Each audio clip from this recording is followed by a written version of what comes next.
ဒီပင်ကတော့စေကားကြီးပင်ပဲဖြစ်ပါတယ်ပင်စာ၅ပါးလုံးအသုံးပြုလို့ရပြီးတော့သူ့ရဲ့အရသာကတော့ခပြီးတော့ဆက်တဲ့ရတာရှိပါတယ်အေးတဲ့တက်တရှိပြီးတော့ကြည်ကျက်တဲ့အခါမှာဆက်တဲ့သဘောရှိပါတယ်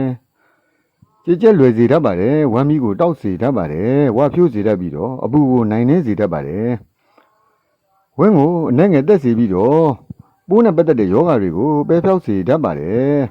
အစာအသစ်အိမ်ကိုစင်ကြယ်စေတတ်ပါတယ်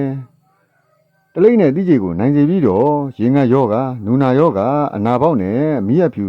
ဆင်းရဲကဲ့သို့သောယောဂတွေကိုတက်တာပျောက်ကင်းစေတတ်ပါတယ်ချောင်းဆူယောဂပန်းနာယောဂနဲ့ရောင်တင်းကြိုက်ခဲခြင်းတွေမြင်းတရိုက်နာနှုတ်ဝမြင်တဲ့ယောဂတွေကိုလည်းတက်တာပျောက်ကင်းစေတတ်ပါတယ်တခြားဈေးချမ်းတွေမှာဆရာကြီးတွေရဲ့အဆိုအမိန့်ရတော့ဗဇက်ကနေယိုစီးတဲ့တွေးရှံတွေးကြယောဂတွေနဲ့ရေဖြင်းယောဂတွေအတွက်ဆိုလို့ရှိရင်တော့အလွန်အသုံးဝင်တယ်လို့ဆိုကြပါတယ်ခုခဲမှာကြည့်မယ်ဆိုလို့ရှိရင်တော့တရုတ်နဲ့အိန္ဒိယမှာရှိတဲ့တိုင်းစစ်စရာတွေအနေနဲ့ကတော့ဒူလာအစစ်အမြင့်ရောင်ရမ်းခြင်းတွေအဖျက်တက်ခြင်းတွေနဲ့တက်ရှူလမ်းကြောင်း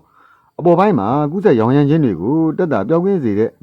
စိတ်ဖြစ်အသုံးပြုကြတယ်လို့ဆိုကြပါတယ်ဝမ်လျှော်ခြင်းတွေကိုတက်တာပျောက်ကင်းစေပြီးတော့ကင်ဆာကဲ့သို့သောယောဂါတွေကိုကုသတဲ့နေရာမှာလည်းအသုံးပြုနိုင်ပြီးအသက်ရဲ့လှုပ်ဆောင်ချက်ကိုကောင်းမွန်စေတယ်လို့ဆိုပါတယ်ရက်ဆွဲပြီးတော့ဖြစ်တဲ့အသက်ယောဂါတွေအတွက်တက်တာပျောက်ကင်းစေတယ်လို့ဆိုကြပါတယ်သွေးတွင်းတကြားဓာတ်နဲ့ပိတိုးခြင်းတို့ကိုချော့ချတဲ့နေရာမှာအသုံးပြုနိုင်ပြီးတော့သူ့ကိုအသုံးပြုပြီးတခြားတွေးပေါင်ကြာစေးတွေအသုံးပြုနေမယ်ဆိုလို့ရှိရင်တော့တွေးပေါင်ချိန်ကိုအနိကစောင့်ကြည့်ပေးရမှာဖြစ်ပါတယ်တွေးပေါင်ကိုအလွန်ထိုးကြမသွားစေရန်အတွက်တခြားတွေးပေါင်ကြာစေးတွေအသုံးပြုနေတယ်ဆိုလို့ရှိရင်တော့ဒီပင်ကိုအသုံးပြုဖို့အတွက်နားလည်တက်ချက်နဲ့ဆရာတွေနဲ့တေးသေးချာချာဆွေးနွေးတိုင်ပင်ပြီးမှအသုံးပြုဖို့တင်းလျော်ပါတယ်